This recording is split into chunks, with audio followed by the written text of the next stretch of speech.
Cleópatra havia se consolidado no trono do Egito e, sob sua administração, o Egito prosperava.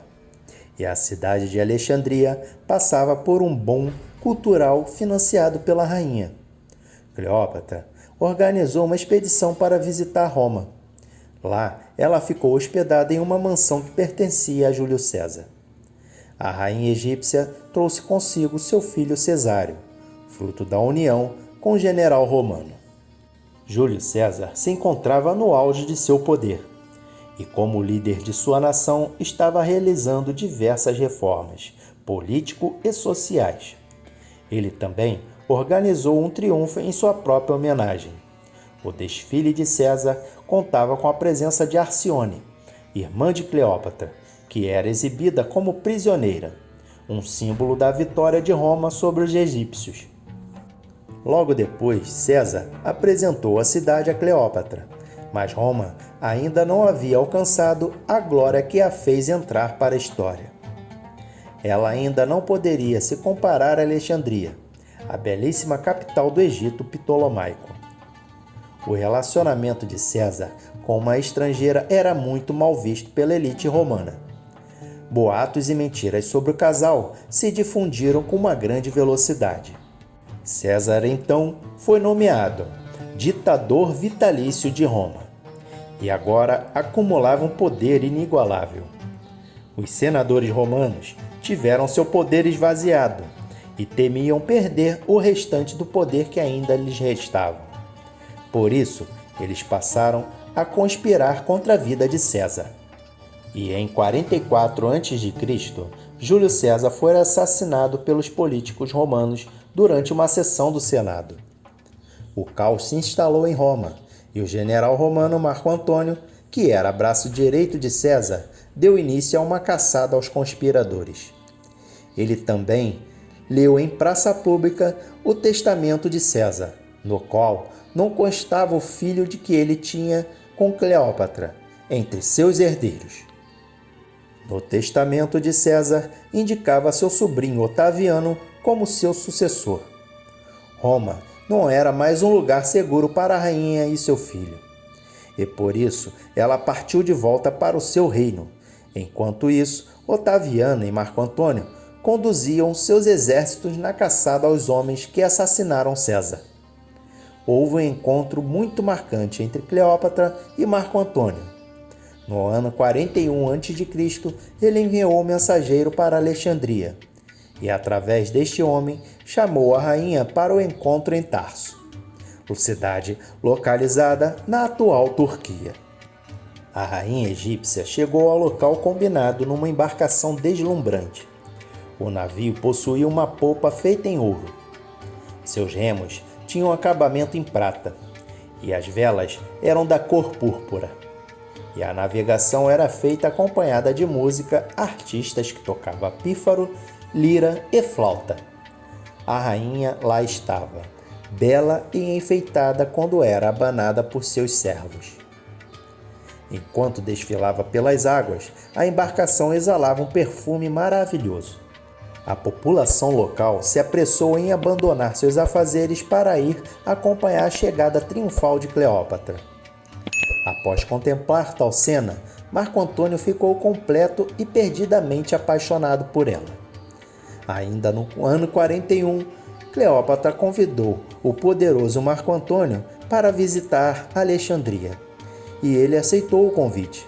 E após passar um período na cidade egípcia e ter se envolvido romanticamente com a rainha, o romano precisou deixar o local e os dois continuaram a se comunicar por meio de correspondências.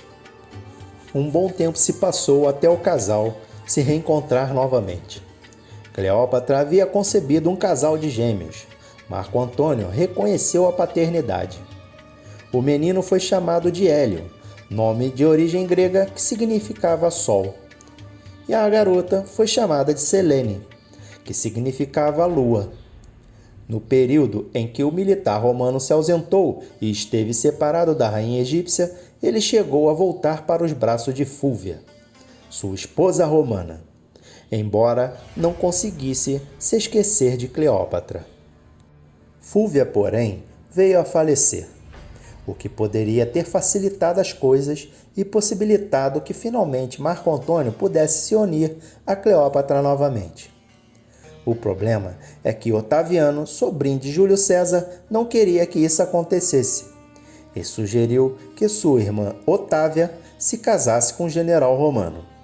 E isso acabou acontecendo. Eles tiveram 3 filhos num período de 2 anos. Marco Antônio, Otaviano e Lépido formaram uma associação política conhecida como o Segundo Triunvirato. Lépido acabou se afastando da vida política e desde então travou-se uma disputa entre Otaviano e Marco Antônio. O poder em Roma havia sido dividido entre os dois. O sobrinho de César cabia governar sobre o Ocidente, incluindo a Espanha, Gália, Itália e África, enquanto Marco Antônio governaria as províncias do Oriente, incluindo a Grécia, Ásia Menor, Síria e Egito. Apesar de estar novamente casado, o romance entre Marco Antônio e Cleópatra não havia cessado, o que irritava muito Otaviano. O casal se reencontraria na cidade de Antioquia, onde finalmente oficializaram a sua união. O casal realizava muitas festas e banquetes, por meio dos quais demonstravam sua riqueza e soberania. Porém, o romano precisou deixar o Egito, após um ataque realizado na Síria e na Ásia Menor pelos partos. O Império Parto era o herdeiro da tradição cultural da Pérsia Antiga. A distância. Otaviano reprovava e se sentia frustrado com a relação entre o romano e a poderosa egípcia, em parte por seu irmão. Otávia, que acabou sendo rejeitada por Marco Antônio e pelo temor de perder grande parte do Império Romano para o casal. Uma nova guerra civil agora entre os partidários de Marco Antônio e Otaviano teve início. Em 31 a.C. aconteceu a Batalha de Ácio, região localizada na Grécia em que ambos se enfrentaram. Cleópatra acompanhou o marido na guerra, porém, assim que a derrota de Marco Antônio estava ficando visível, ela retornou para o Egito e anunciou para o povo com serenidade um falso triunfo. Otaviano teve uma vitória decisiva na Batalha de Ácio, e tal vitória marcou o fim da República Romana e o início do período imperial. Enquanto isso, Cleópatra trabalhava para tentar manter seus aliados. Incansavelmente agia para que Marco Antônio pudesse se reerguer. Ele, entretanto, depois da derrota, já não era mais a mesma pessoa. Otaviano enviou um comunicado para Cleópatra dizendo que se ela matasse seu amado, receberia o perdão. Sem dar ouvidos à proposta, a rainha egípcia continuava tentando reanimar seu marido. Enquanto isso, também procurava descobrir com seu médico pessoal um veneno, que fosse indolor. A rainha estava se preparando para o pior. O fim de Marco Antônio foi trágico. Enquanto Cleópatra tentava fugir de Otaviano e seu exército que haviam chegado em Alexandria, chegou até Marco Antônio a notícia de que sua amada tinha falecido. Inconsolável, ele pegou sua espada e a fincou fortemente contra o peito. Porém, o golpe não foi tão certeiro, e Marco Antônio não morreu de maneira imediata. Assim, enquanto sangrava e sofria pela dor do golpe, descobriu que Cleópatra continuava viva e ainda conseguiu se encontrar pela última vez com a monarca egípcia. E foi nos braços da amada que ele deu seus últimos suspiros. Quando chegou até Cleópatra, ele já havia perdido muito sangue e não havia mais nada que se pudesse fazer para salvar a sua vida.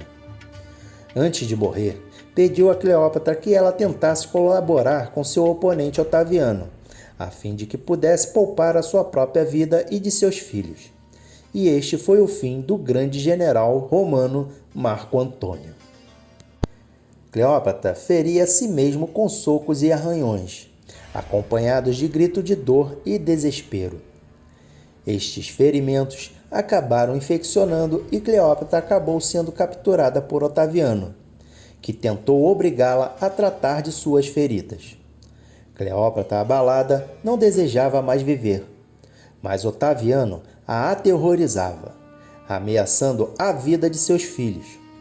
Cleópatra cedeu e, por amor aos seus filhos e herdeiros, se tratou adequadamente até recuperar a saúde.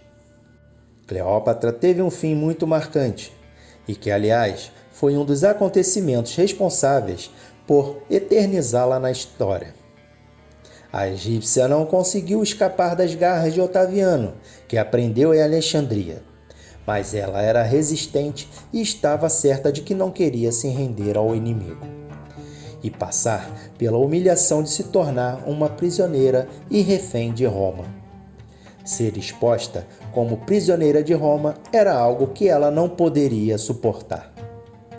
Seu filho Cesário, filho de Júlio César, foi assassinado e, desta forma, Otaviano se consolidaria como o único herdeiro de Júlio César. Os demais filhos foram levados para Roma e foram criados por Otávia, que era ex-mulher de Marco Antônio. Cleópatra passou a ser constantemente vigiada por ordem de Otaviano, pois ela já havia tentado contra sua própria vida 2 vezes, mas nem todos esses cuidados foram suficientes para impedir a obstinada rainha. Cleópatra pôs fim à sua própria existência, deixando uma carta pedindo para ser enterrada ao lado de Marco Antônio. No que diz respeito aos seus últimos momentos, algumas fontes dizem que ela deixou-se picar por uma serpente, morrendo em decorrência dos efeitos do veneno. Mas outras fontes, estudiosos, dizem que Cleópatra tomou algum tipo de veneno, e devido a essas incertezas, seu final é bem controverso. A versão na qual ela se deixou picar propositalmente por uma serpente é certamente mais dramático e memorável. Mas é provável que ela tenha tomado algum tipo de veneno letal e que tenha lhe causado pouco incômodo e sofrimento. O fato é que ela foi encontrada deitada em cima de um divã, vestida com belos trajes e, segundo consta, com uma aparência serena. Ela morreu 9 dias depois do falecimento de Marco Antônio. Seu funeral foi solene e elegante, digno de uma rainha egípcia. Seu pedido de ser enterrada ao lado de Marco Antônio foi prontamente atendido. Após a morte da poderosa monarca, o Egito se transformou numa província romana, dando um fim à hegemonia da dinastia Ptolomaica sobre o Egito. A história de Cleópatra é de fato fascinante. Muitas de suas ancestrais foram poderosas governantes do Egito. Cleópatra deixou sua marca nesta linhagem de mulheres governantes, tornando-se uma figura célebre. Sua trajetória de vida foi especialmente agitada, impressionante em vários aspectos. A começar pela linhagem ptolomaica, que por si só já costumava impressionar devido ao número de assassinatos entre os próprios membros da família. Este hábito, aliás, foi herdado pela própria Cleópatra, que ordenou a morte de um de seus irmãos para se ver livre de ameaças. Mas, independente desses banhos de sangue, é preciso levar em conta que o governo ptolomaico foi de grande relevância para o Egito. E Cleópatra foi uma mulher que teve em suas mãos grandes responsabilidades e precisou tomar decisões importantes ao longo de sua vida como governante do Egito. Ela teve diversos admiradores e rivais. Foi capacitada, provocante, extremamente influente, uma mulher rara, especial e muito decidida, e tinha sempre em mente as estratégias necessárias para atingir todos os seus objetivos. Cleópatra, como vimos, brilhava e encantava a todos, fazendo uso do seu charme e exuberância e graças à sua inteligência diferenciada. Bem, todas essas qualidades que compõem o perfil da rainha egípcia certamente foram muito eficientes para que ela conseguisse conquistar 2 dos mais poderosos de seu tempo. Com o passar do tempo, muitas vezes a figura de Cleópatra foi deturpada e a egípcia foi vista como um certo preconceito. por vezes, parece que toda a sua trajetória de vida e realizações se resume no fato de que ela se envolveu e seduziu esses dois homens. Mas esta visão sobre a vida da rainha é um tanto limitada e não reconhece os grandes feitos políticos realizados por ela. De qualquer forma, a lendária rainha egípcia acabou se transformando em uma fonte de inspiração para alguns dos maiores artistas que já existiram, como, por exemplo, Michelangelo e William Shakespeare. Conhecendo melhor sua história, vemos que não é à toa que a rainha fascinou tantas pessoas no período em que viveu. E Cleópatra até hoje continua cativando aqueles que têm contato com a sua história. Bom, e aí, gostaram de saber um pouco mais sobre a rainha do Egito? Se curtiu o vídeo, se inscreva no canal, ative o sininho, deixe aquele like maroto e compartilhe em suas redes sociais para ajudar o canal a crescer cada vez mais. E até o próximo vídeo.